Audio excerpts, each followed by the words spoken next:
Piyush point નજીક જે marriage hall છે ત્યાં એક જાન આવી હતી.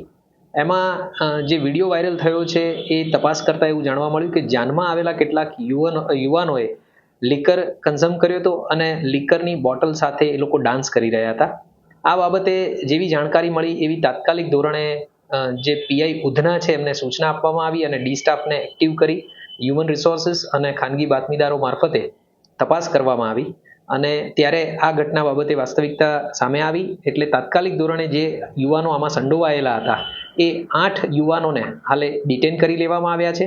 એ અમિત સૂરજ ગુપ્તા, જયેશ દીપક મહાર, અંકિત પ્રજાપતિ, લવકુમાર જગદીશ સિંહ, રાહુલ શત્રુઘ્ન ગુપ્તા, આદિત્ય પ્રદીપ ગુપ્તા, પવન રાકેશ તિવારી અને વિજય રામજીવન, આ તમામ 8 જે આરોપીઓ છે એમને હાલે ડિટેન કરી અને આગળ કાયદેસરની કાર્યવાહી ચાલુમાં છે.